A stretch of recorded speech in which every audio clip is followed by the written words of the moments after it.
Blog Talk Radio.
Virginia, brought to you by the Ren Rock Radio Network. That was our house band, Judge Smith, with Which Way to Turn.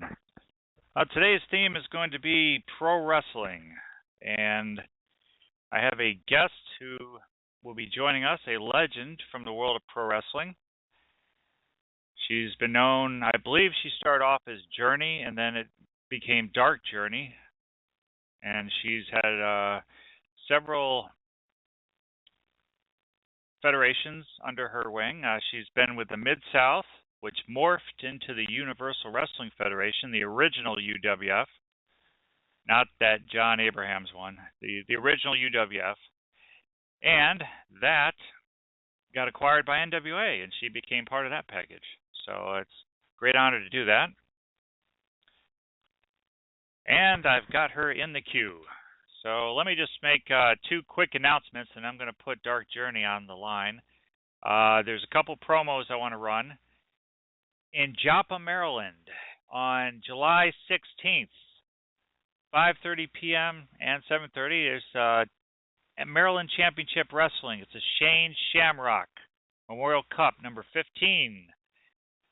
TNA Superstars, Looks like Eddie Edwards, Dave Richards, and TNA Knockouts, Angelina Love, Velvet Sky, and Madison Rain. The feature guest, though, the one, the only, Rowdy Roddy Piper. Yes, he will be in Joppa, Maryland. And you can go to probably mcw.com. That's Maryland Championship Wrestling. The other thing, and this is going to cover an area that I'm sure that Dark Journey knows about. This Wednesday, that's, not this month, my fault. Next month. Okay, we're a month away from it, but Wednesday, August 19th, Jim Ross will have his own, I guess, it's called Jim Ross's Good Old JR event. It's going to be in Washington, D.C. at the D.C. Improv Comedy Club, ringside with Jim Ross, August 19th at 8 p.m. So look that up. There is actually an event for it on Facebook. You can join it if you want to go. I might go to that if I could swing it. That would be a wonderful thing to see. So without further ado, let me put our guest who's been holding patiently. This is Dark Journey, and I'm going to put her on the air now. Thank you all for joining us. Before I do that, though, one last thing. Let me activate my chat room. I have a chat box that's going to pop up. I'm just going to start it. If anyone has any questions they'd like to ask Dark Journey, you can type them in there, and if I have time, if it's questions I think that would work, I will be happy to ask them to her on the air. So I'm starting up the chat box. Just so you know, with your computer systems, you have to be able to operate Flash Chat to see this box. But the Flash Chat is loading. Hello on it, so people will know it works. By the way, if you do know me, if you're not a member of Blog Talk Radio and you join my chat box, it will say guest. So please tell me who you are. And let's give a warm welcome to Dark Journey. I'm going to put her on the air now. Hi, Eric. Hello. Hey, how you doing? Yes, very I can good. hear you. Good. I'm glad it worked. Yes. This is only my 9th broadcast, believe it or not. I've only done this for a couple weeks now, and you are my first ever official guest. One of many, I hope. Yes, we so, know. Doing a good job. Yes, I wouldn't know the difference. Doing great. And before we go into your career in wrestling, how was Shark Week? Well, I only got to look at a little bit of it, but it was very scary knowing there's a 5,000-ton shark out there. Oh, wow. Yeah. What part of what area of I guess with Shark Week? Where were you at to be a part of it, to see it? Oh, I wasn't a part of it. I was actually watching it on television. I was in Palm Springs at the time and just watching the first couple of days of it. Oh, cool. I know it's a big event, and lately it seems like Shark Week's been in the Carolinas with all these taxes. Yeah, they're having a bad shark year. Yes, unbelievable. But thank you for joining us. I appreciate it. Absolutely. I want to go over some of the history of your wrestling career. Yes. And just because, with the internet and what I've read in magazines, and back in the 1980s, there really wasn't internet, so whatever I could get, I got out of, like Pro Wrestling Illustrated, Sports Review Wrestling, and The Wrestler, and many of those other magazines. Did your career start in the Mid-South? Yes, it did. It started with Bill Watts, actually, out of Bixby, Oklahoma. So that was my first initial, actually, wrestling match I'd ever seen and ever been in. So that's where it started. Oh, wow. And I believe in the Mid-South area you were aligned with Dick Slater, and from some of the things I've seen, that also seemed to also incorporate Mad Dog Buzz Sawyer. Yes. Once Dick and I'll call it our gimmick was finished up, then they were trying to place me with a few different characters. It was Victory for a minute, Buzz Sawyer, they were trying to figure out who to land me with, and then Dewey Robertson came in, the missing link. So they paired me with him, and the gimmick went very well. I thought it was a lot of fun, and when I watch it now, I really think it was a very good gimmick, and it went well. Yes, for him, and he really rejuvenated his career with that. I think he was, from what I've seen, a Central States wrestler in the Central States region as Dewey Robertson, and he totally reinvigorated his career. He was actually briefly one of the early members of the Bobby Heenan at the family. time. Yeah, briefly. Yep, I don't know how long he was up there, but I've seen photos with him posing with Bobby Heenan. So. Yeah. And I think I've seen him in Florida with Percy Pringle. Yeah. So you were in the Mid-South there. You had looks like a feud with Jake the Snake Roberts was one of the people that you guys feuded with. Yeah, Jake Roberts at the time. Then we went on with Missy Hyatt, and there was John Tatum. And they started bringing in feuding with Link and I, Rick Steiner, Sting, as you know, Steve Borden. Then they brought in Chavo Guerrero for our side, for Link and I.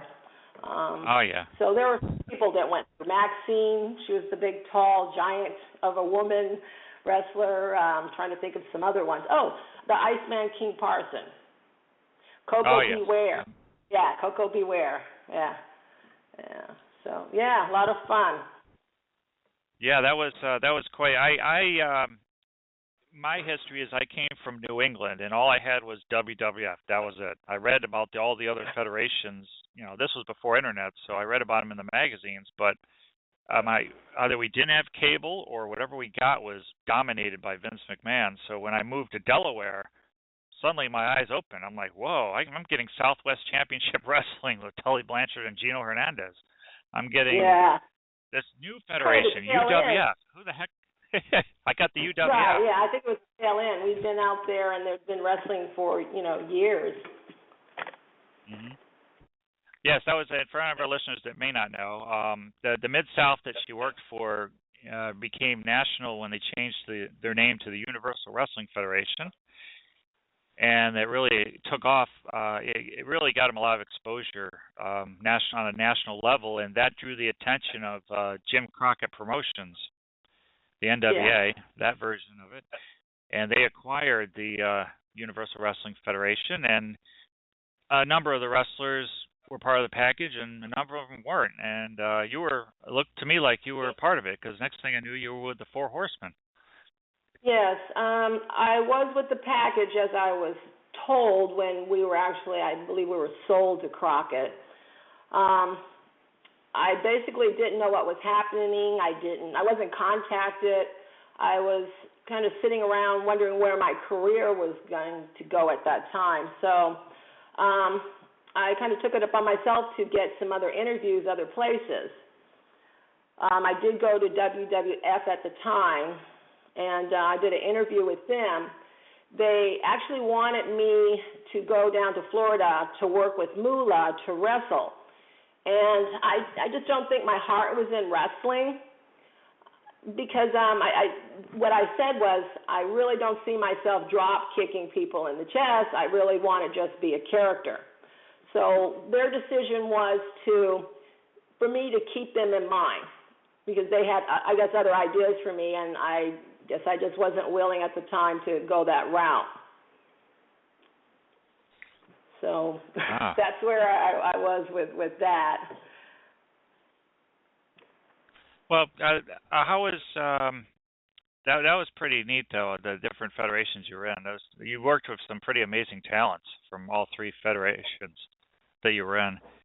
And let's see. I'm going to drop some names by you if you want to share any stories or anything that you can remember, anything that's neat, or any fond memories you might have that your listeners, your fans might find interesting.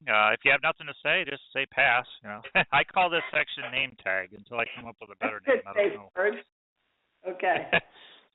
Okay, for the Mid-South region, I guess I would start with announcer Jim Ross. Jim Ross. Good people. I liked him. He used to have a nickname for me. He would call me his Lola Falana. Oh, wow. Yeah, That's yeah, cool. that was his nickname for me. Yeah, yeah. I didn't realize it when I first saw. Yeah, that is neat, Lola Falana. I hate to sound stupid, but who exactly was Lola Falana? I should know that. I really should. I'm not really familiar with her work. I had just heard her name. And probably nobody knows her name unless you're older, actually.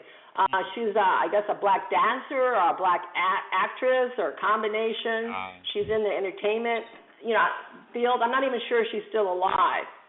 But I guess that was maybe an idol that he thought was beautiful and chanting, and that was his little nickname for me. So, yeah, I like Jim Ross. He was good people. Yeah, he's going to be in our neck of the woods on the middle of next month, and at the DC Improv doing his own, I guess, stand-up talking, and then he takes questions from the audience halfway through it or something. Yeah. So I guess he's on tour. Yeah, well, good. I'm really glad I saw you had a cookbook, and I watched him and other people over the years. Some become very successful, and others, maybe not so successful, and others went out of the business completely. But I'm really glad to see the ones that made it and watch their achievements. So with Jim Ross, I really liked him, and I'm really glad that he succeeded, and he's still succeeding. Yes, he's definitely. I think if I'm going to have to search for it because all this internet radio is kind of new to me. This is all a whole new experience. I was a DJ and a program director and a station manager in the 1980s, and I dealt with records and 8-tracks and cassettes. So now I've got internet and MP3s. But yeah, it's interesting. I do have one question. When I look at the videos that I see on YouTube, it looks like some of the one where you and one where Dick Slater's throwing the TV belt in the Arkansas River, I think it is. Yes. He tossed it off the bridge. Were you originally just called Journey, and they changed your name to Dark Journey? No. What originally happened was Dick Slater did not tell me he had a name chosen for me. So when we showed up for television, it was in Louisiana. I'm not sure what facility it was, but they announced me. It was like a small TV taping as Phoenix. And I was like, what? It was like a shock. Phoenix, and I didn't like the name. I hated it. I had already chose a name for myself. So I went over to, I think it was Ken Mantell at the time, and I told him I didn't like that name. I didn't want it. And he said, well, what do you have, for yourself? And I told him I had liked Dark Journey. And he said he liked that, and he thought it worked better. So then the next time we did television taping, they announced me as Dark Journey. And it seemed to work better. It was a better fit. Oh, well, it definitely worked. It was a great. Well, there's only one Dark Journey. Yeah, I was never Journey. Right. I was always Dark Journey, and then people called me Journey or DJ. But and the other names too, but I won't say those. Okay. All right. Well, thanks. I wondered about that. Let's see. Back to name tag. How about Jake the Snake Roberts? Jake Roberts. I saw him actually last April in Louisiana when he was there with WWF, and we hung out for a little bit. I worked with him. I didn't really know him personally outside of work, but good worker, good talent, a lot of charisma, and I understand he does some stand-up comedy as well. I asked him, well, what's your material? He said that his material was basically he just talked about being on the road and that people loved it. So it was good catching up with him. And I don't know, any other specific questions about him? Oh, no, just, any fond memories that you have or any stories or anything. I think he's a great talent. I first saw him as part of the Legion of Doom, I think it was, in Georgia Championship Wrestling.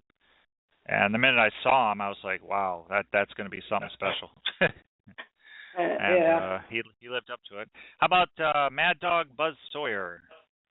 He was crazy. He was absolutely nuts. He was a lot of fun. I mean, he was just wild. He would always say, "Journey," and feed me someone's head so I could slap him.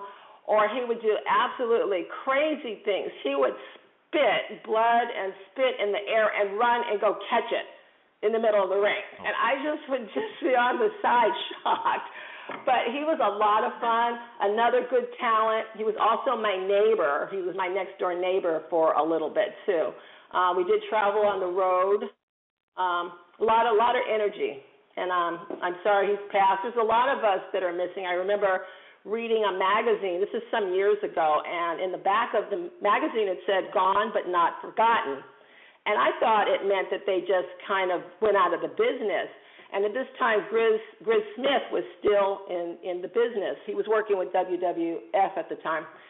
And I asked him, what does that mean? Are they deceased? And he said, yes, Journey, they are. And then I remember later that night taking a shower, and then I just started to cry because I had realized we had lost so many people. And it kind of upsets me today because I love people, and I loved a lot of people that we worked with.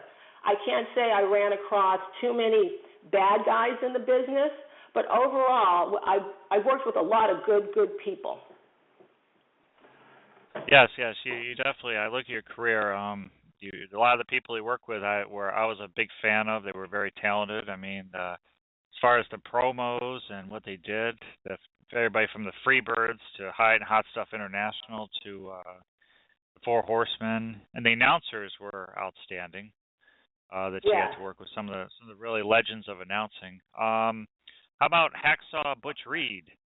Butch Reed, I don't know that much about him. I traveled. We used to carpool a lot, going to different shows, and I think at the time Savannah Jack was driving, and Iceman King Parson was a passenger, and I was sitting in the back. It was a van, and I just remember his conversation, and I just kept my mouth shut. I don't like people that really talk about racial things. It's probably because I'm mixed anyway, my family on both sides, and it was very negative talk, but it might be something that in certain cultures they do, meaning not the whole culture itself, but individuals choose to speak like, and I was really uncomfortable listening to their conversation. As far as that, I never met him outside of the ring. That my only experience with him in the same space was driving in the car, the van once, and I was uncomfortable. Let's put it that way. I can understand that. Definitely, to be uncomfortable in today's world, Let's see. How about announcer Boyd Pierce? Pierce. Yeah, he was very young at that time, I remember, and he still looks very young. I don't remember that much about him. I just remember he just kind of had a sweet disposition about him, and I just remember he was young, an announcer at that time. How about Ted DiBiase? Ted. He was fun, very kind of casual, laid back. We traveled a little bit. I mean, going to different shows and that together. But again, I kind of basically stayed to myself. I didn't go to events or anything outside of work with a lot of the people there. Sometimes we'd finish with the show and we'd definitely go drinking. But social life, I basically kind of was doing my own thing. So Ted, not that much, just seemed like a good guy, kind of laid back, real easygoing, and another good talent. Yeah, he was very skilled. I first saw him in Georgia Championship Wrestling. It was the first time I noticed him, and I felt he was going to be a huge star. Yeah. Let's see. What about the NWA announcers like Tony Schiavone or David Crockett? I wasn't there very long. I vaguely remember them. I do remember their names, and as you're saying their names, I kind of get flashes of their face. But I would think nothing that really stands out that, you know, negative or the other way, you know. Okay. I do have one question because I don't know this.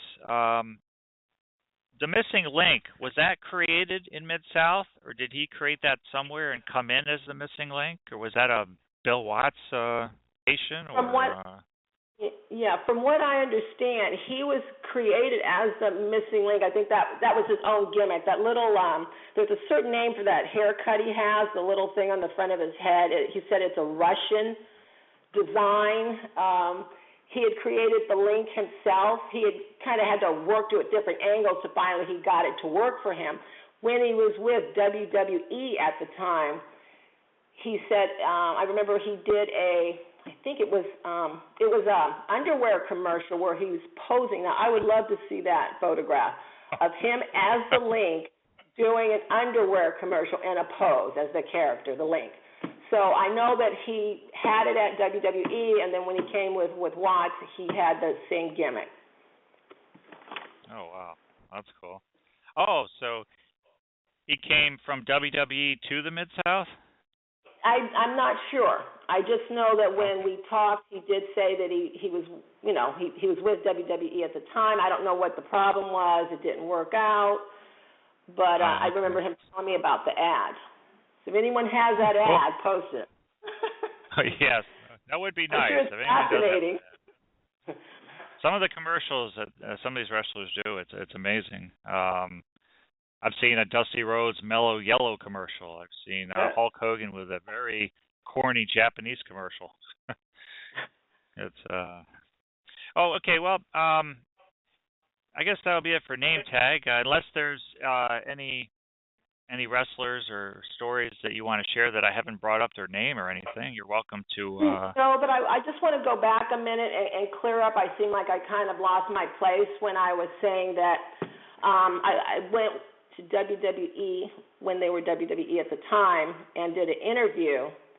And meanwhile, before I flew to New York,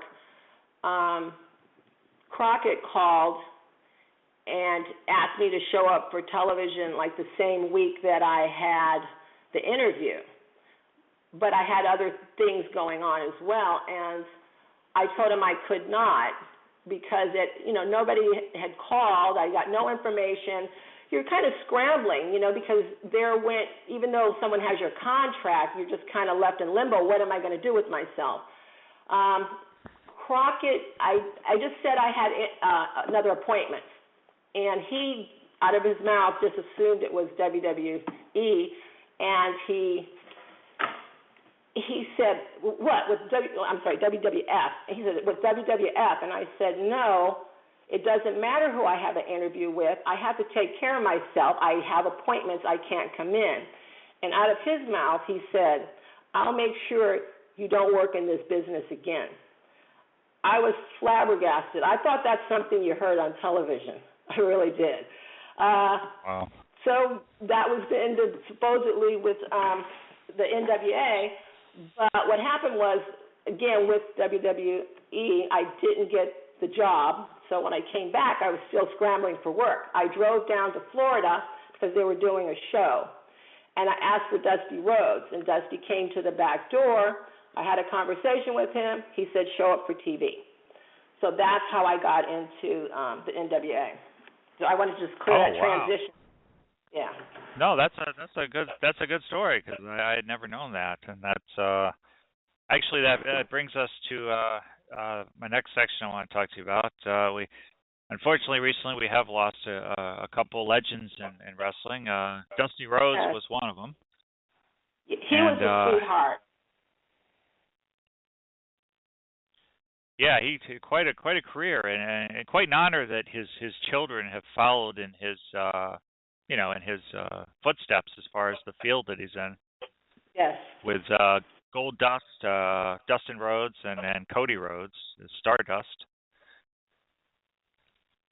So it's really it was he had an awesome career, and also we also lost recently the Nature Boy Buddy Landell, who I know is also in the Mid-South area too. Yes, he was. Yep, he was a great talent. I mean, I missed them both. They're very good wrestlers.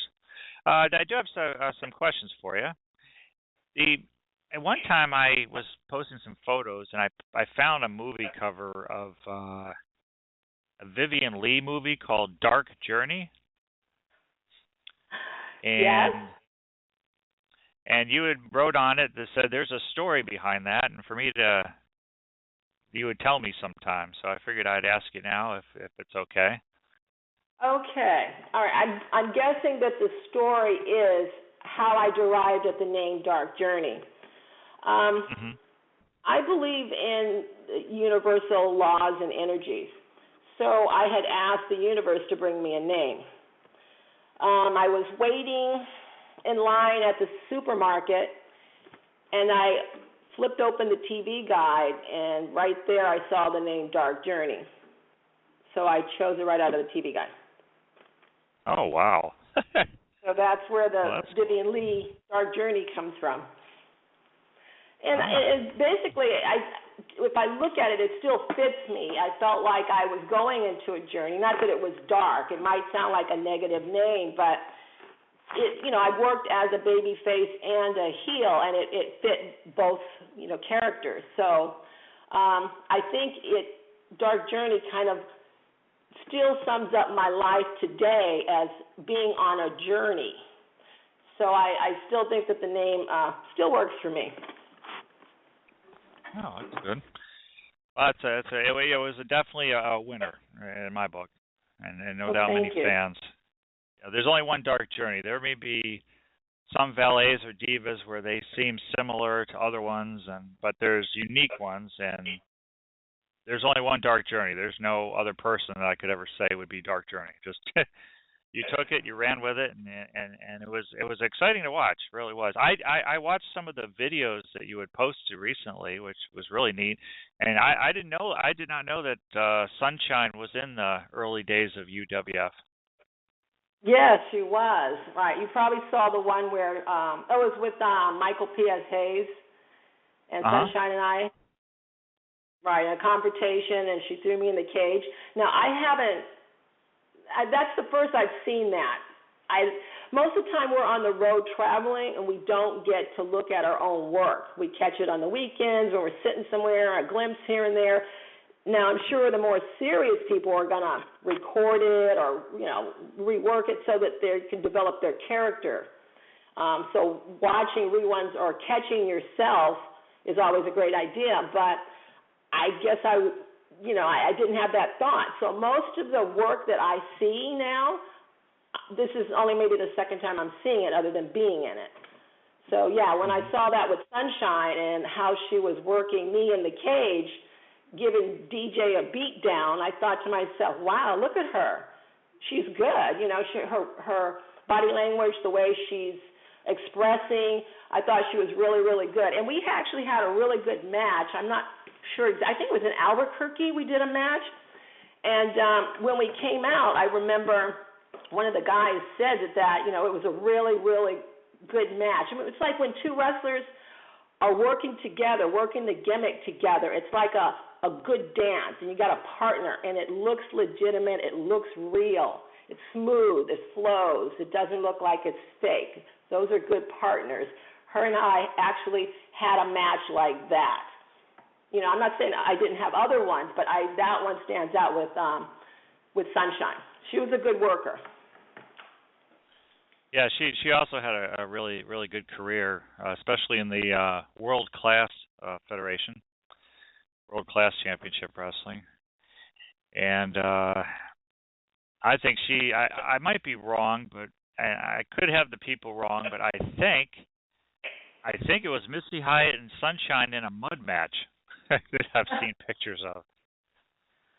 Probably. And by the end of the match, that wasn't me. yeah, that's what they're covered in head to toe in mud. Yeah. So that's pretty neat. So what's do you do any of these legend shows that come around the areas? Are you involved in any of those, or do you do any appearances? Well, I do. I haven't done many. About 2 years ago, I went to the Cauliflower Alley Club up in Las Vegas, and that's where I saw Jim Ross again. I hadn't seen him for years, and what was so funny is he didn't even recognize me. But I said, he said, "Do I know you?" I said, "Yeah, it's DJ." So then we started chatting and catching up. But he had said that he's kind of having a problem with his eyes or something anyway. But that was a nice get out. But I went to the Cauliflower Alley Club, just one of those gatherings. I did one at LAX at the Westin. Trying to think. I did last year, Matt Rivera. I did a show for him in Louisiana the same weekend as WWE. I have one possibly coming up in September. It's going to be October, September, somewhere around that time. It's not an exact date, but it's in New Jersey.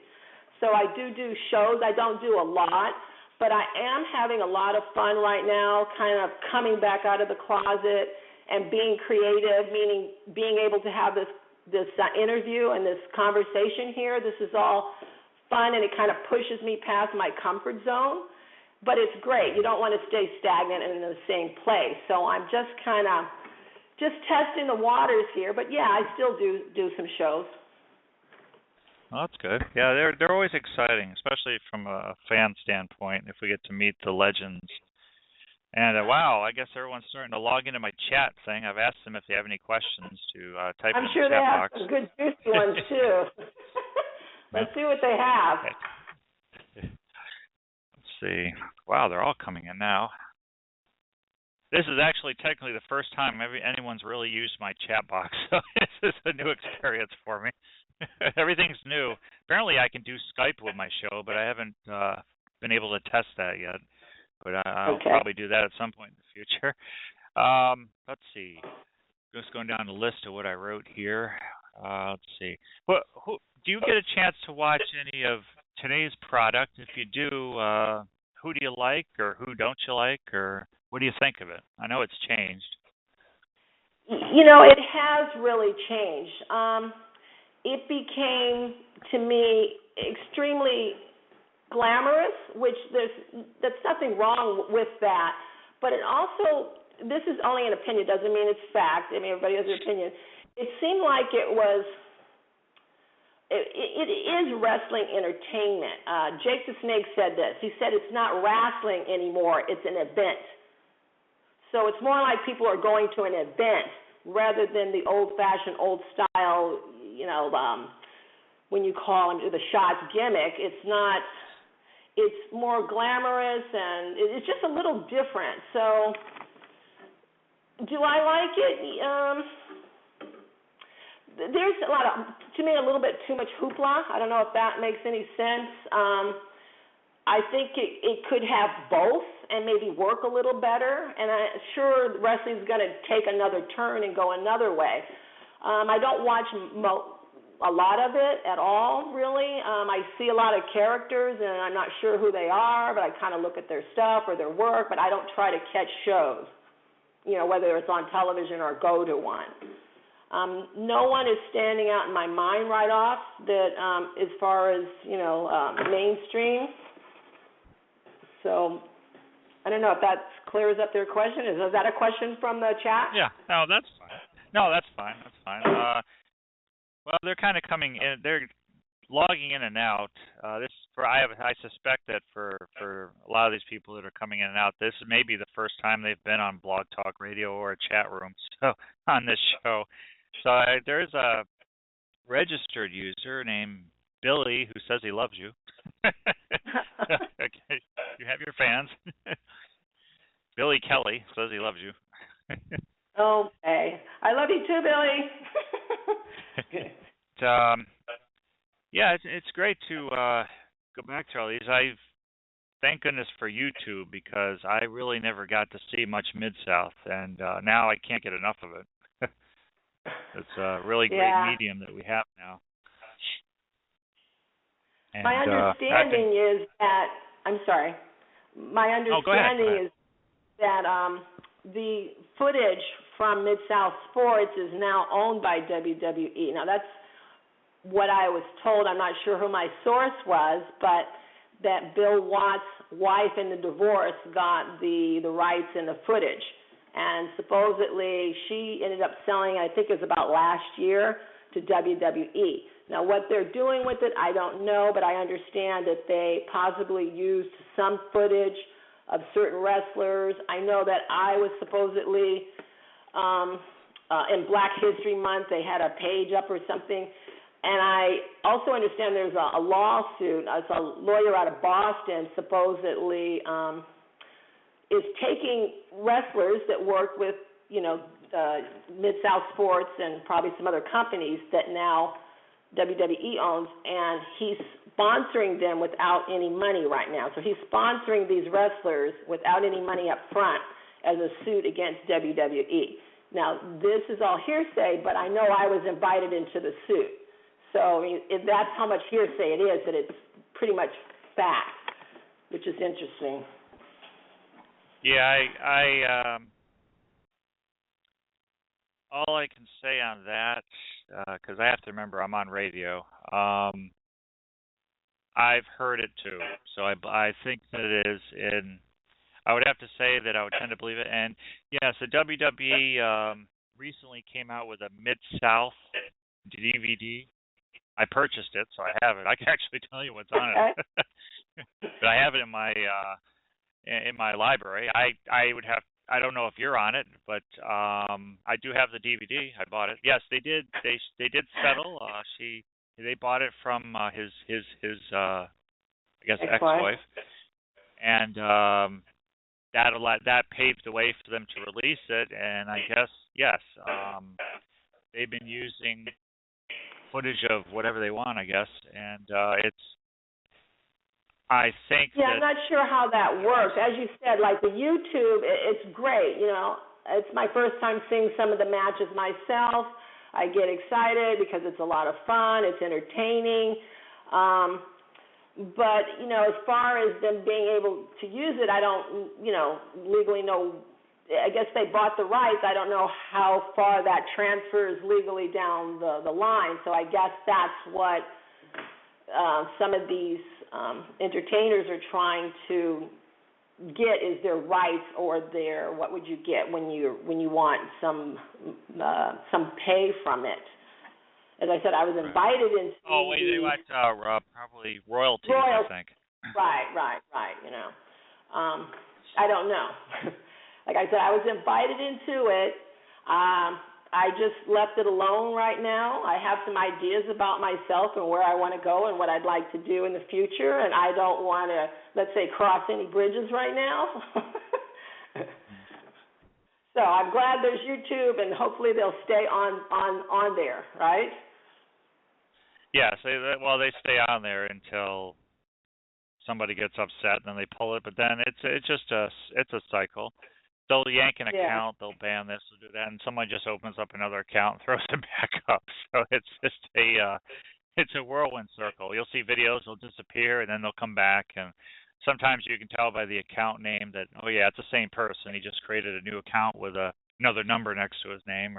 But some of the footage there, some of this footage is local interviews that you're probably not going to get unless you actually had a VCR hooked up when they broadcast on that channel. Right. My Facebook fans sent me some of the things that I posted, and I downloaded it to save it because you're not going to see it on YouTube. So I thank that person. Yeah. Oh, that's great. It's incredible. I love the Universal. I'll tell you a story about Universal Wrestling Federation. That I was a huge fan of Eddie Gilbert. And I remember seeing him in WWE at the beginning, and he was a baby face with Kurt Hennig, and they were up there, and he didn't really become hot stuff till he went to the until he left the WWE. And I read about his stories, and then I started seeing footage, and it was amazing to me. And then I got UWF, and I was blown away, and I had to watch it every week. I was there. If I wasn't there, my VCR was burning. And but he had one promo that always cracks me up with Jim Ross. Jim Ross did an interview, and out comes Eddie and Rick Steiner. Yes. And they're talking about whatever match is coming up. I think at one time they were the tag team champions, maybe. And it was Sting and Steiner, and then I think it was Hot Stuff and Steiner briefly. But Jim Ross is interviewing him, and the whole show, Jim Ross I guess they're trying to make it look like it's an international programming, because they had this visiting Japanese photographer who was around ringside taking photos throughout the whole show. And every time Jim Ross was on the air, here's our visiting Japanese photographer from, he's over there. And so out comes Hot Stuff and Rick Steiner. And Jim Ross starts interviewing him, and Hot Stuff just turns around and lays out the photographer without any warning or anything. And Jim Ross has a heart attack on the air, Oh. I have been waiting for somebody to upload that, and I have not seen it yet. Somebody has it. Somebody has it somewhere. People, but yeah, they would have it. I think it's just going to take them time to salvage through their old tapes to pull it out. Oh, we got a question in our chat box, so I should probably ask that from Billy Kelly. It says here, I grew up watching Mid-South and UWF. The feud with Hyatt and Hot Stuff International and Michael Hayes were epic. Were there any wrestlers back then that you would have liked to have been a valet manager for an angle, maybe as a stable?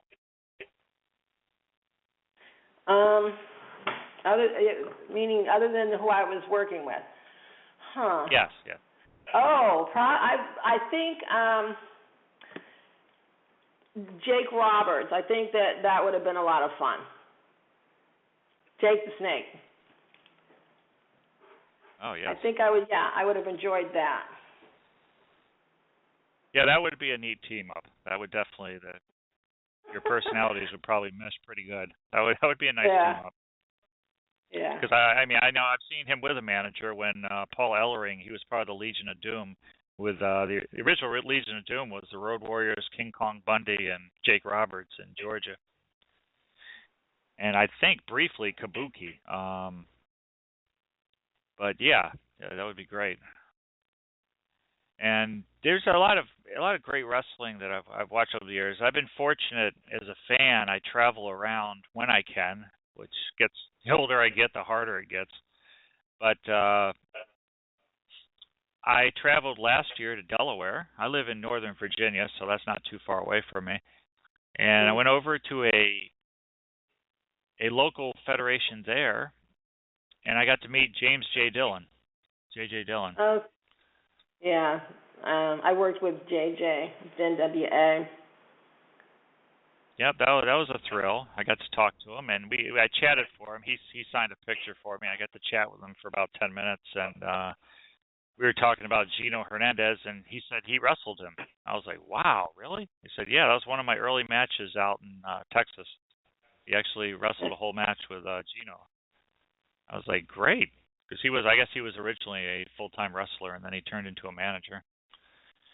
Yeah. When I was working with the Four Horsemen and JJ and I, JJ was the manager, I was the personal secretary. That was a tough gig to work, and it was in a world where, and I can't say that it's still that today, but it's probably less. It was a very masculine man world, and some of the wrestlers didn't really want to put you over or put the gimmick over. They just wanted to shine on their own. And it was really tough working with the Four Horsemen, and I guess at one point they decided, not the Four Horsemen, but probably Crockett decided to let me go. So I remember JJ came to me, and he was very sweet about it. And, he talked to me, and what I did was when I went to my room, I wrote this really nice letter. I think it was nice to him. And I gave it to him, and he read it. And I remember when I came out to the ring, he walked over to me, and he gently put his hand, like, on my shoulder or whatever, and just kind of to comfort me. And I think he really got what I was saying. Now, I saw him in Las Vegas at the Cauliflower Alley Club, and he doesn't remember that. He doesn't remember that. But it was something that really stood out for me, because I remember I told him in the letter that there's somebody that wants this job more than me. And I had to let it go and get over it, because it was very hurtful, period. Very tough being a female working in that type of environment when you could fly place to place and nobody talks to you, no one deals with you. And I had said this in another interview that we'd be on Crockett's private plane going from one location to the next, and Crockett would go get maybe a large plate of buffalo wings and some other stuff. And I don't mean to really, I'm not just dumping, this isn't dump on Crockett hour. It's just something that happened.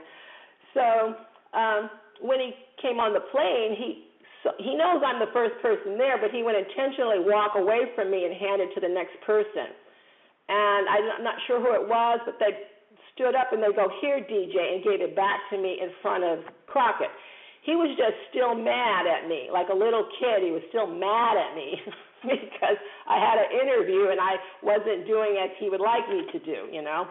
And I'm sure he spent a lot of money, you know, purchasing those talent, you know, and he, you know, he doesn't know who he's losing, who he's going to keep. So he was still he wouldn't talk to me. He would, you know, avoid me, whatever.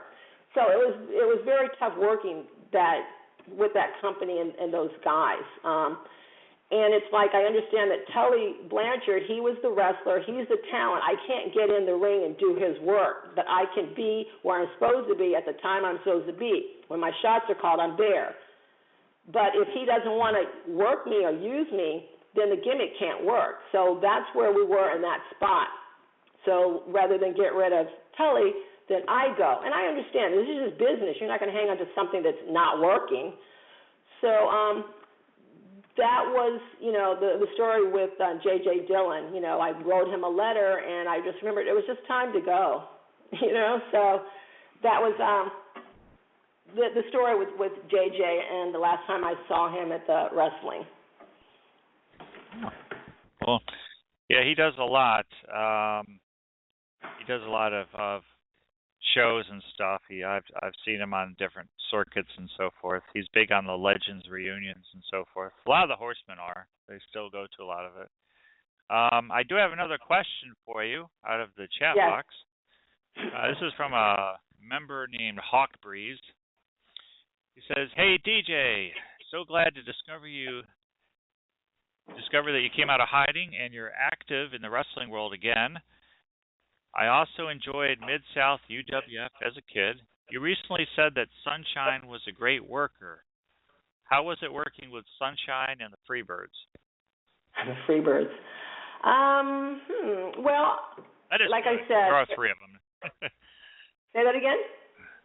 Oh yeah, we did talk about Michael Hayes, but yeah, there were three Freebirds in that federation back then. Hi, Buddy. Terry Who was there? Terry Gordy and Buddy. Fun. I'm just trying to think. I know that, as I said, Sunshine, she was a good worker. I loved her facial expressions, a good talent. We actually had some good matches, physical altercations in the ring. I'm trying to remember working with the other guys. Not probably almost zero outside of the ring working with them, but the gimmicks were fun. They were pitting Michael Hayes and myself against each other, not supposedly in a love triangle where I slapped him in the face because he's saying I keep sending him letters. But again, another fun story. A good group I to work remember with. seeing that. And you actually ended up in the Freebird video. They would show that where you slapped him. Yeah. where I called him out for a confrontation about something he was supposedly saying that I keep writing him letters and harassing him. I don't know if they were supposed to be love letters or what, but I was just there to, address it, and he put the big kiss on me, and it looks like you're not sure if I'm going to like it or if I'm going to not like it. But the crowd liked it because once I slapped him, then the crowd kind of popped, so it went over. It was good. Oh, yeah, you can see the ladies all jumping up and down. That's on YouTube. It is hilarious. Just watching the audience on that clip is very funny. Let's see. I did see with Sunshine Push in the Cage. Okay, well, that's good. Mm-hmm. Let's see. So, is there anything, hobbies or anything that you do personal that you want to share, or anything that's non-wrestling, anything that you wish to share? You're free to talk about anything that you like. Let's see, what do I like to do? Well, I have a small little organic garden, so I like gardening a little bit. I always like to be creative. One thing I can't do is sit still. I don't like to waste time. I don't like, even though I love naps, I don't like taking them because it's just a waste of time. I work for myself. I'm in the natural health field. I work with people. I call myself a body worker. What I do is I work with people that are healing themselves, so I do different modalities. It's very beneficial. It's not like working out there with the public over the past. I've owned clothing stores, different lines of work, and you're always dealing with bad checks or inventory missing and just different things like that. I work in a field or a world now where the people that come to you, it's not no one has an ego about it. We're trying to just assist someone in their health to getting better. So it's a whole different, I can only think of in the last 12 years one check that was bad. It's like they're spending good money on their health. So I like what I do. It feels great. It's not in a world of, like I said, ego or trying to look good. It's just in a moment of being in service to someone. So I think that's what's really humbling about it. It feels really good. So in the health field, I'm trying to think. Not really too many hobbies. I've just finished school to be an esthetician, so I'm going to incorporate a certain type of facial modality in what I'm already doing. So I love to go out to restaurants, different ones, different food. I like lemon drop martinis. I'm trying to think what else would I. Yeah. So I don't think I've ever had that before. A lemon drop? No, I've tried martinis. They're kind of on the sweet side. Oh, okay. Now, when I was a kid, my mother used to take me to a Hawaiian restaurant, and she'd order me a blue Hawaii without the alcohol. Yeah. This little kid with my like a blue Roy drink. Rogers. Yeah. Yep. Yeah, I've been fortunate to. Good though. The health field is definitely important, and I am familiar. Well, I have a relative who's in the field that you just got your certificate in.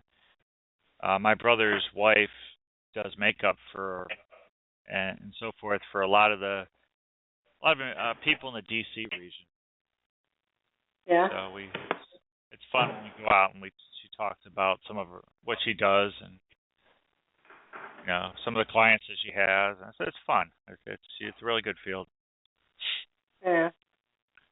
Well, I'm just adding one more service onto what I already do. So I feel sometimes the people that are going to survive in this world, you almost need to have more than one, talent or skill or trade in order to actually make it or survive, unless, you're there.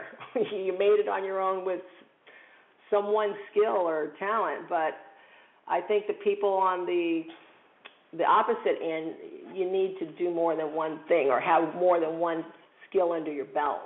As to be a survivor, it's just a way I look at things. Oh yes, yeah, it definitely helps. Definitely in today's world, the economy is still it's a challenge.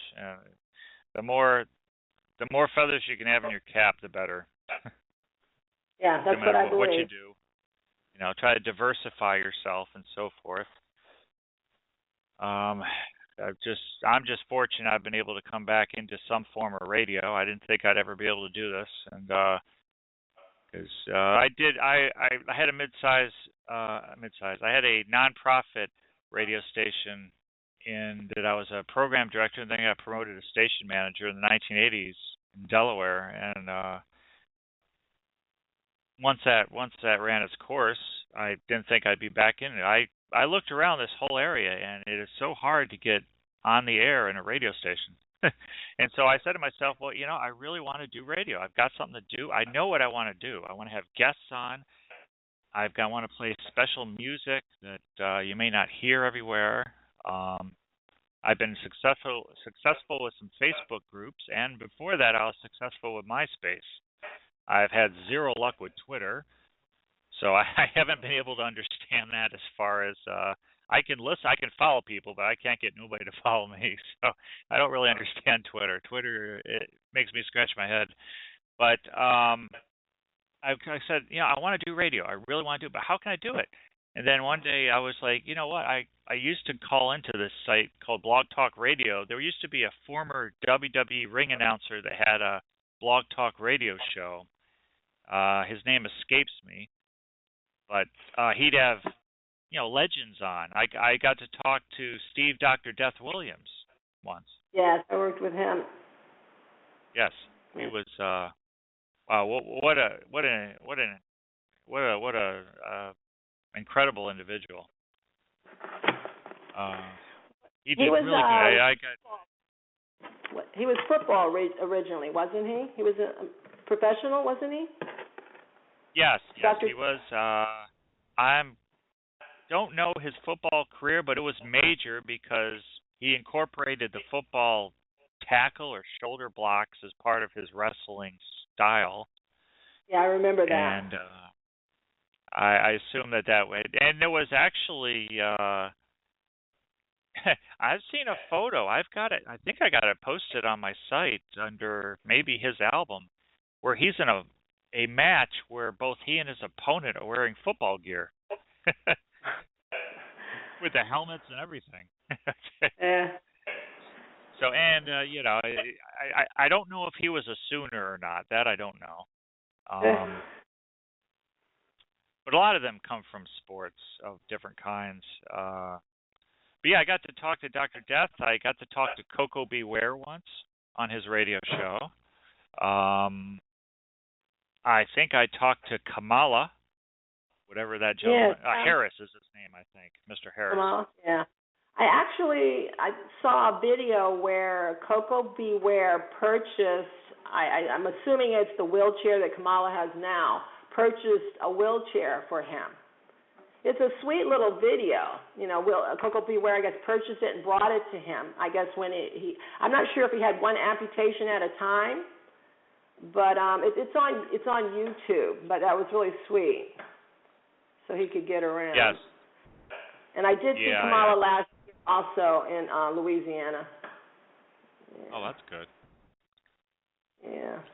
Yeah, he was very generous, and well, what did I remember from that? He was, I think, if I remember correctly, with the interview we were talking, he was really into. Maybe he had a Cajun cooking business he was doing or something. I think he had some kind of business going that was food related. It's been a long time since I talked to him. But I remember it was something about Southern cooking or something, and he had some kind of business involving some kind of Southern cooking that he was doing. Well, I'm not I remember that a little bit. I don't know if it's Kamala or is it Kamala? Or trying to think of the other person that's in Atlanta. They have a restaurant in Atlanta. I'm trying to think of their name. Mm-hmm. Not Kamala, it's somebody else. But I think I know what you're talking about. I'm not sure if that was Kamala that actually owned, but who knows? He may have had one himself. Mhm. We'll think of it once we're off, right? Oh yeah. Then it'll come to me. Oh yeah, it was the chili or something. But it's. I'll tell you a story. So, I used to. I lived in Puerto Rico briefly. That was when I was young. My mother moved to Puerto Rico, and I had a choice of a full scholarship to an Ivy League college or Puerto Rico. Well, guess what I checked? Guess what I picked? I don't know. That's a tough choice for an 18-year-old. It would have been better if I got that choice as a 25-year-old. But I chose Puerto Rico, and I went down there. And have you ever been to Puerto Rico? No, I haven't. Okay, well, the famous areas down there for the tourists are in the outer edges is San Juan and Old San Juan, but adjacent to that is a beach strip commercial area. It's called the Condado is the name of it. But it's all the same, Condado runs into San Juan if you just stay on the beach area. It's a huge boardwalk area. Now, walking down there one day, in the distance I see some people hanging out on the boardwalk, like, man, these people are big down here. And then I realized when I was on top, that it was wrestlers. Oh. There was a whole troop of wrestlers that were just hanging out on the boardwalk. And of course, I'm the biggest mark there is for wrestlers. I was having a heart attack. I must have looked like I was a young kid on too much Coca-Cola or Pepsi or something. But I was there, and Tony Atlas, I found out how tall Tony Atlas is because he was leaning his elbow on a roof. Wow. And I was just looking up. I was like, oh, my God, he's tall. And then the Rock and Roll Express were there. I think it was Ricky Morton had a baby basket with him. He had a little baby in it, a little young child. I talked to them briefly, and then Danny Spivey was there with his girlfriend. She was a real short, petite lady. So he's really tall and she's really short. Yeah. That was one of my memories of. It was unique because down there the Americans would come down and tour the island, and as being from America, even though it's U.S. territory, I'd root for the Americans. So they'd come down and I'd root for the Americans every time. I didn't care if they were fan favorites or rule breakers. They were the ones that I knew. I would root for pretty much anybody that faced Carlos Colon, who was their version of Hulk Hogan. And I always remember I didn't understand Spanish, even though I took Spanish 1 in college before I left. It was completely useless to me. So I'd watch the TV show, and they'd be talking really fast in Spanish. But then when it came to the wrestler's name, they would say it in English. So it would be the Road Warriors. They wouldn't translate it to Spanish, the Road Warriors. Right. Huh. Probably so that made it universal. Yes. Whatever your name was marketed as, they did not translate the name. They kept it in English, but they translated everything else. So the promos would come on. If it was the American wrestlers, they would speak in English. And then sometimes there'd be a translator next to them, kind of like the old Southwest Championship Wrestling with the two announcers. And then the Spanish ones would come out, and they'd speak Spanish.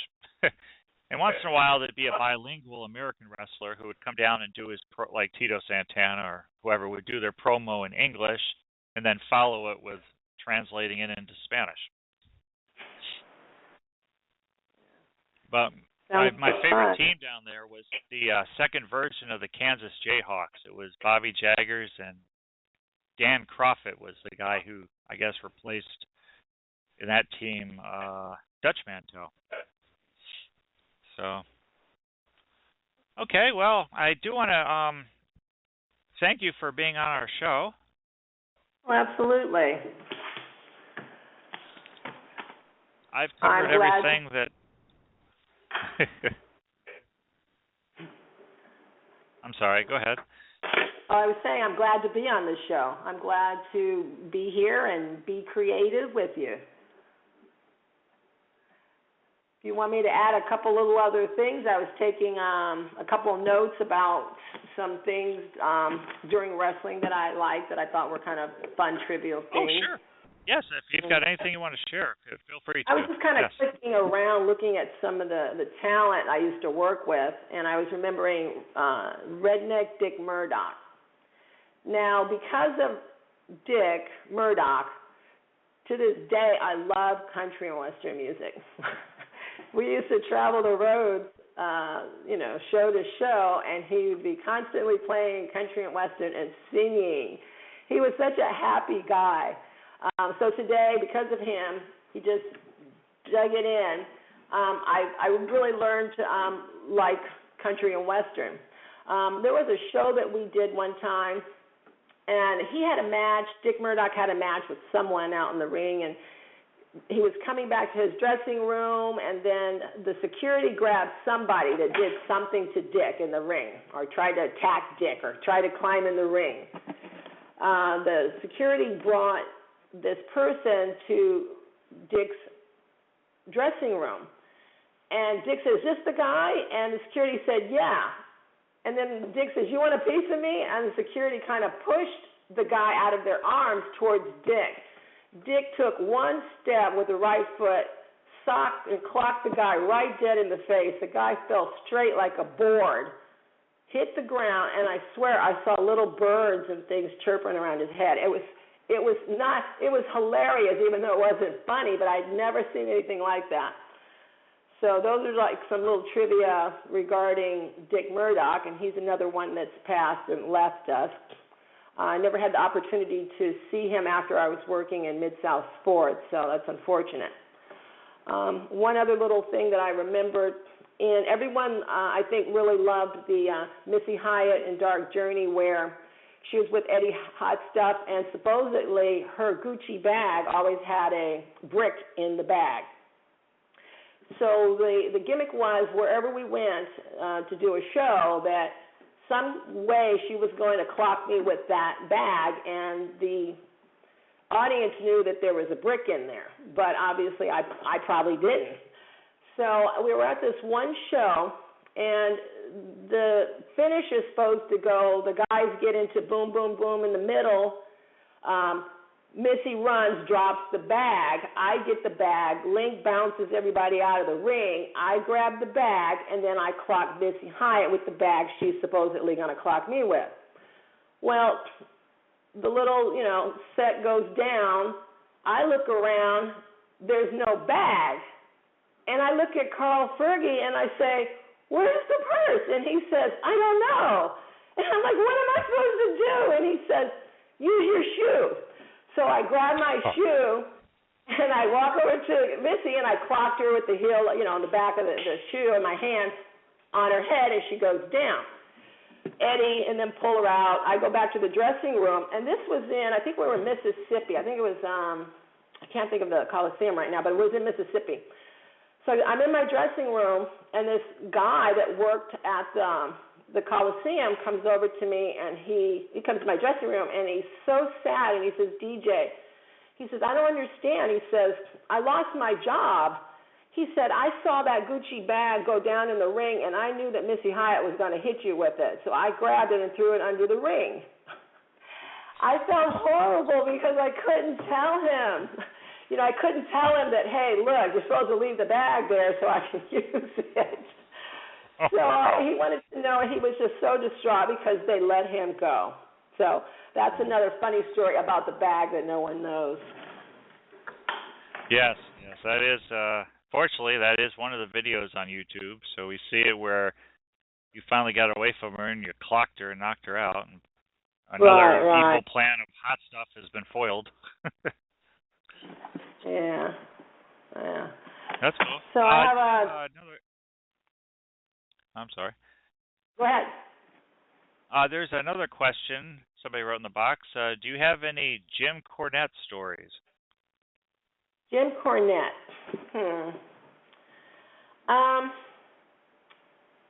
I really, like, again, most of the time outside of, working, I didn't socialize with too many people. I met Cornette probably quite a few times. I know when I was working with, I think it was NWA, I think he came through there, and I remember we were going to fly from one place to another. No, that was with Mid-South, that's right. And he was going to drive, and I was asking him, why are you going to drive? And he probably still is. He's afraid to fly. And I was like, really? He'd rather drive for all the hours through the night than to fly to the shot.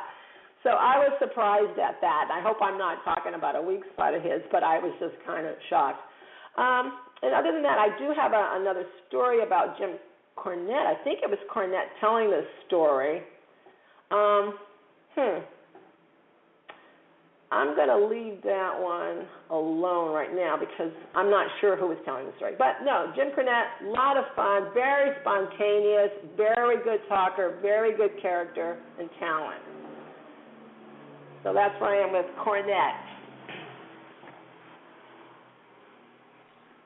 Yeah, he was there with the original Midnight Express. Well, not the original, the second version, because the original was Randy Rose, Coco Beware, and no, not Coco. I'm sorry, Norvell Austin, and Bobby Eaton in the Southeastern Championship Wrestling. Then the version 2, which a lot of people think was the first one, was Beautiful Bobby and not Cornette.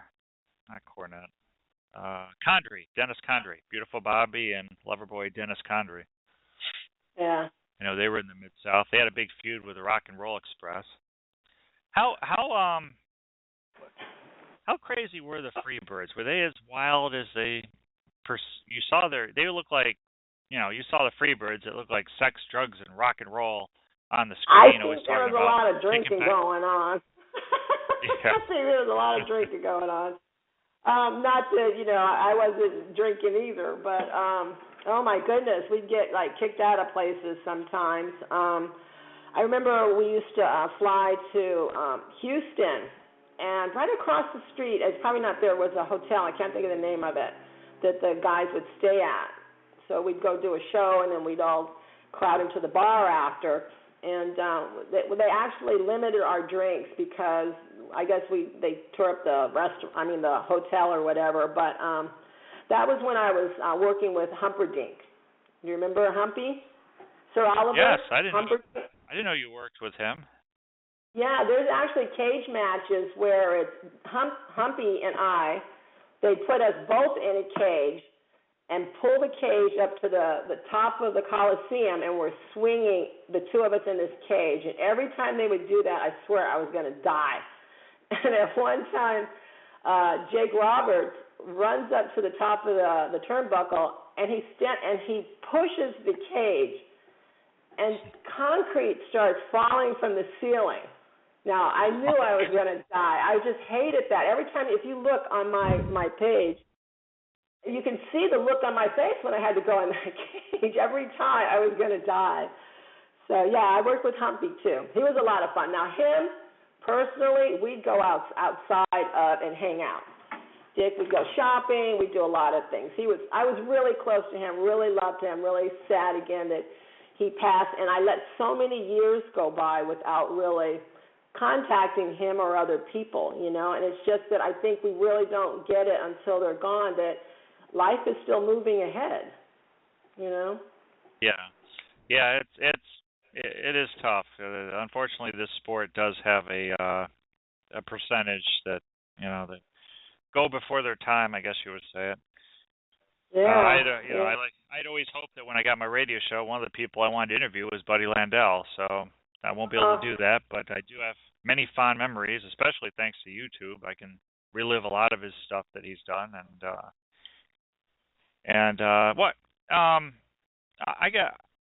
I could ask you this, because this has been a debate for many people, and if you don't want to discuss it or answer it, that's no problem. I'm not trying to, force anything or talk about anything. My goal is to make my guests as comfortable as possible.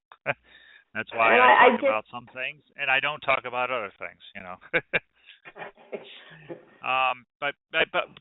think that Buddy Landell having the moniker of Nature Boy, did that hurt him at all? Because to follow Nature Boy Buddy Rogers and Nature Boy Ric Flair, to come along as the third Nature Boy, that's, I guess in my opinion, that's a lot of pressure. You're saying pressure on Buddy Landell, correct? Yeah, to live up to you know, do it. Just like, you know, you had Bruno Sammartino and then you had David Sammartino. You know, David was no Bruno. You know, it's hard to follow people. Right. I sometimes. Gimmick. Yeah, to come up maybe with something different, something unique. Yeah, I mean, I guess it would be like somebody else coming out and calling themselves Dark Journey something, you know, or the other, and they're trying to follow my foot. Thinking about it, you know, I can't see it going over, but thinking about the character for Nature Boy, if someone comes up with another Nature Boy, what was he calling himself, 2 or Nature Boy, whatever, he might develop a certain, let's say, technique or way to be that could be different or is different than Ric Flair that would actually sell. Was he that, or did he do that? He did well enough. Did it hurt him? Maybe, you know, but you really don't know until you get out there and try. And I'm sure it took courage to do that, go up against, you know, Flair, trying to come up as a Nature Boy himself. So you don't know until you try. Yeah, it was. He was definitely a great talent, and I've enjoyed his work in Mid-South, and he actually in Smoky Mountain Wrestling was a pretty good run for him, as well as the NWA. Jim Croc, the NWA, he had some good matches with Terry Taylor for the national championship, I believe it was. Terry Taylor. I posted a little story about Terry on my Facebook page that I guess some of the guys can't reach their back shaving. They like the baby faces like to be nice and clean. So I would shave Terry Taylor's back. So what he would do, usually before or after a match, he'd call me, and I think it was most of the time after the shower, he'd call me to the men's dressing room. And because we traveled, meaning Terry and whoever was working with us in the groups at the time, we kind of became close because we were the only family that we had being on the road as each other. So he'd call me over to the men's dressing room, and more than once, and I just know Terry did this just to rib the guys or get a laugh out of it. He'd wait till there was a new guy or new guys, new talent, and he'd have me come over to the dressing room, and he'd be standing there butt naked, and I would shave him. And then we'd be waiting for the guys to come out of the shower. They'd be walking out naked, not knowing I'm in there shaving Terry. And then all of a sudden you just see like a beeline going the other way or grabbing towels and trying to hide, you know. So that was a fun story with Terry. He was fun. He had a funny sense of humor. He seemed like a really great person, and had a pretty long career, both in the ring and behind the scenes. Yeah. I as far as I know, he's still there. I'm not sure where he's working, but the last I know was with WWE. I'm not sure if he's there anymore. I don't know. I don't know if he did TNA or not. I gets hazy sometimes. I mostly my life is so busy now that it's easier for me just to watch clips on YouTube than it is to try to sit down and watch a certain program religiously every week. So yeah. I catch bits and pieces here, and there's another question in the box, but I'm going to kind of morph it into my own question. You worked for Bill Watts, yes, and you worked for Jim Crockett. How would you compare the two? How would you compare the two, pluses or minuses, or? Well, as I had mentioned Crockett a few times, I wouldn't say I was working with him. I was working for him. At the time, Dusty Rhodes was the booker and the talent, so he was doing most of the writing, I would call it. So I worked more with Dusty than I did Crockett. Every time I walked by Crockett, if he saw me coming down the hall, I had to poise myself and get ready for us to turn our faces away from each other. I saw him on the street one day. I'm driving. We come up to the same light. I look over. I notice it's him. I smile, and he turns his head away from me. So I had to live and work in a situation like that. It was very, very uncomfortable, and I thought it was very childish.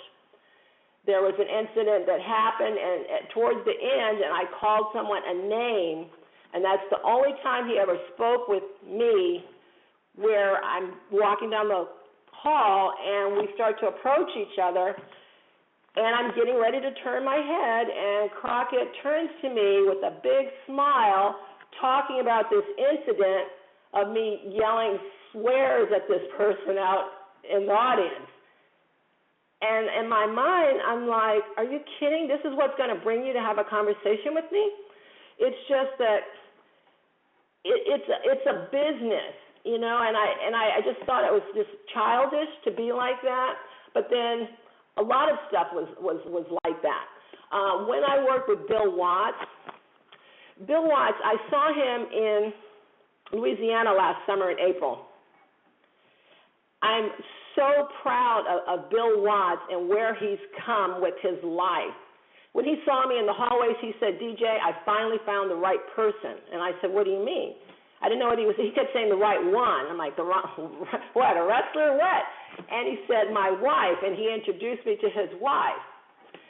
And when I heard him talking, he was up on a stage with Crockett, and they talked about the past, they talked about races, and they talked about how wrestling's developed. But to listen to him coming from a place where it was always business, and unfortunately there's things we don't like that happens to us, and we take it personal if we get cut or our angle gets changed or demoted, whatever, and we don't like it. And then go get your own business. Go get your own wrestling business then.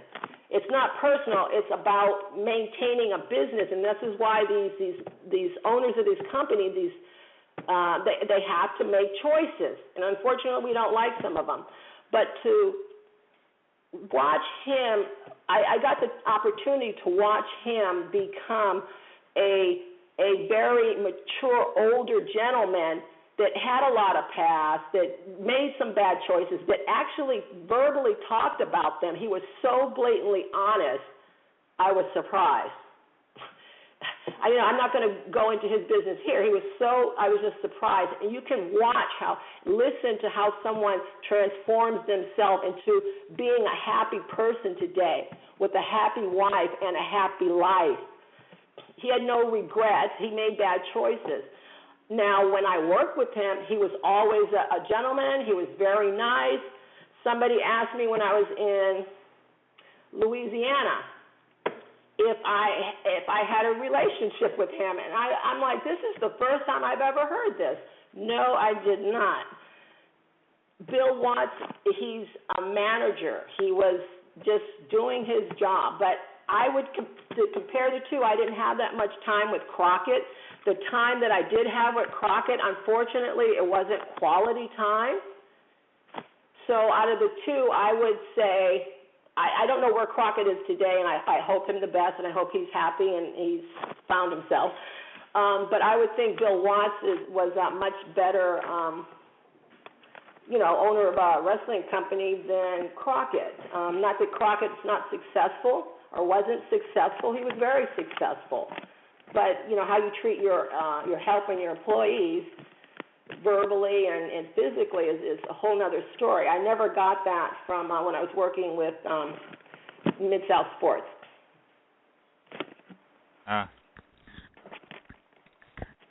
Well, thank you for sharing that. That's good to know because, we only see what we see on TV, a lot of this stuff. And you never know when you hear stuff, whether it's true, it's not true. I learned a long time ago when I said some things on Facebook in the early days, and they turned out not to be true, and the firestorms I created.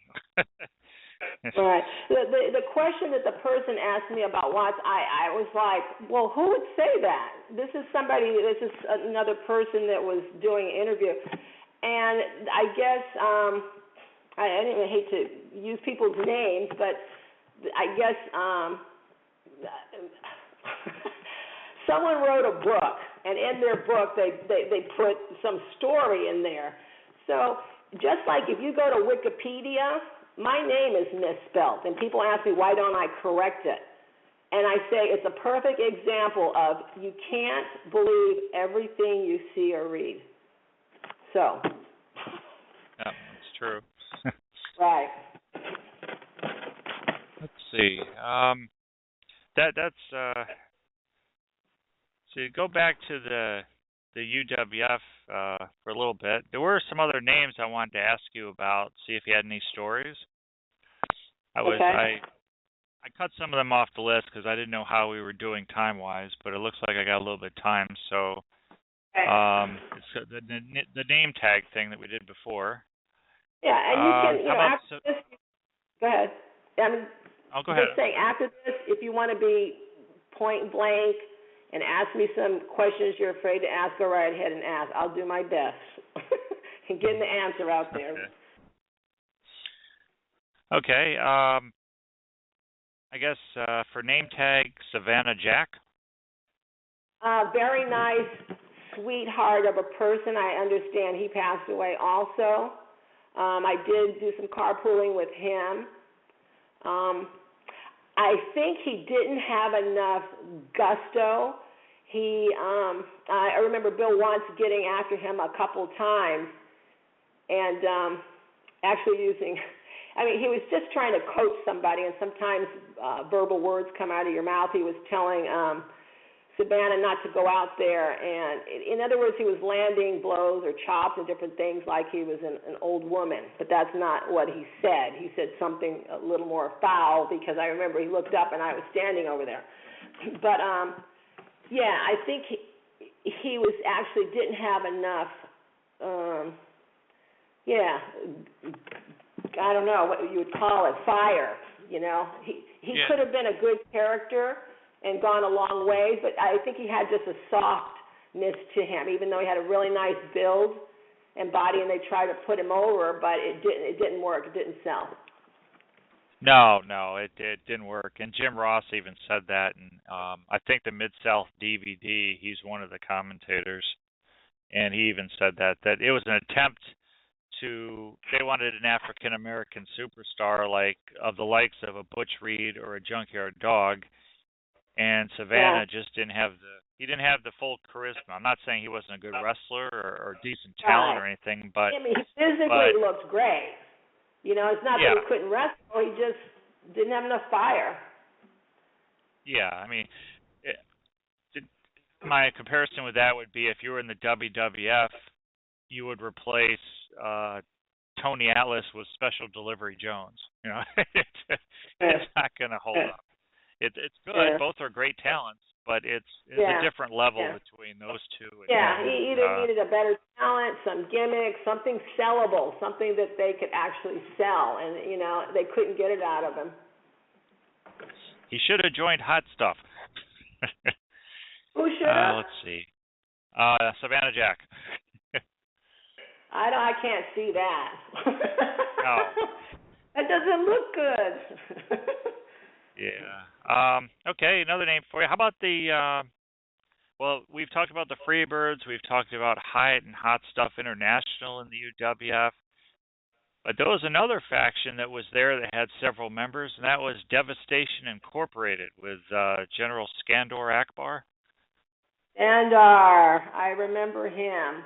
Very quiet. He just came to work, did his job, and left. Very, very quiet. I remember he looked perturbed one night, and he had to, I think he was flying out. His wife had just passed, and I couldn't believe he was back at work like the next day or something. And I was like, I was surprised. He was committed to working, that's for sure. But yeah, I was with him, working with him at the time his wife passed. Let's see, some of the members, if I remember correctly, there was the one-man gang. OMG. I saw him again in April in Chalmette in Louisiana. I think he's retired, but he was working as a prison guard.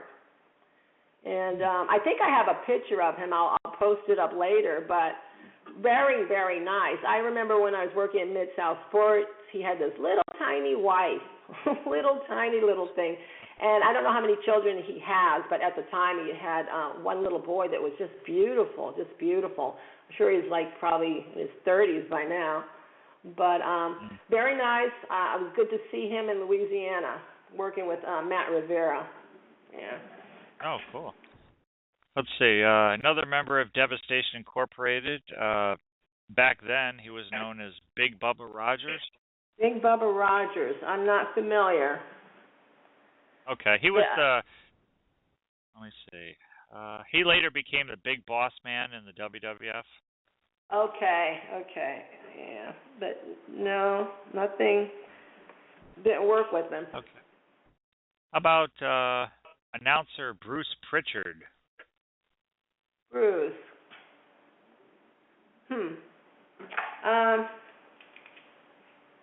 Again, another baby, sweet face, nice commentator.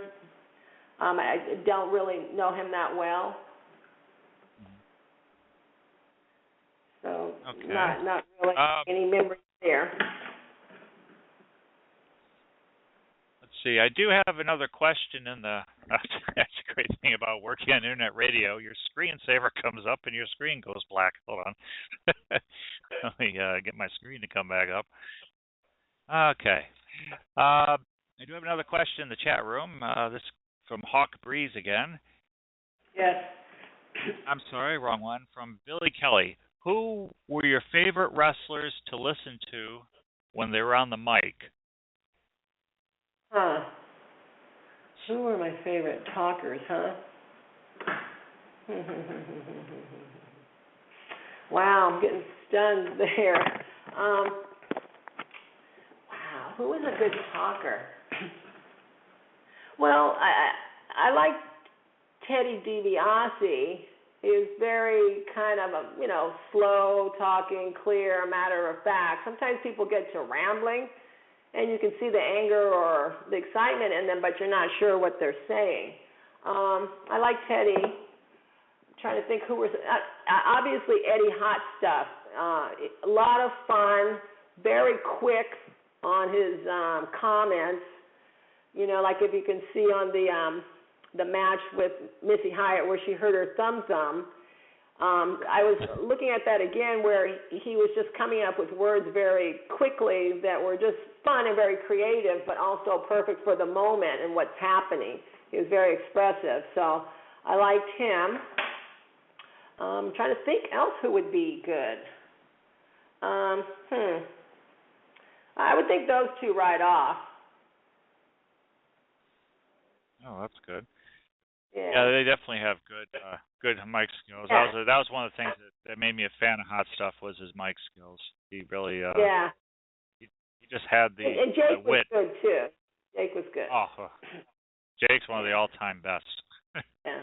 Yeah, a lot of people love him just for his promos. They could probably watch 3 hours of just Jake the Snake Roberts promos. Yeah. But yeah, actually, the first person I ever talked to on radio, this was before the internet, I called a radio station, got put on hold. I waited through all the other callers. I got to talk to Eddie Gilbert back in, I think, 87? It might be 1990. I don't know. It was the Tri-State Wrestling Alliance. A gentleman named Joel Goodhart, TWA, used to run out of, it was the precursor to ECW. Eastern Championship Wrestling, which became Extreme Championship Wrestling. But before that, the bingo halls around Philly and Tri-State was 3 states. So I think it was Pennsylvania, Delaware, and New Jersey. And that was the Tri-State Wrestling Alliance. And Joe Goodhart would have a weekend radio show where he'd have one of his talent on there, and you'd call in and ask him questions. And that was the first person I ever talked to on the radio was Eddie Gilbert. Oh. And I remember I asked him, I said, when you were up in the WWF, how come Vince didn't team you up with Curt Hennig? The two of you were young baby faces. You would have made an awesome team, but they'd always stick you with jobbers or veterans that were past their prime. And he agreed. Yeah.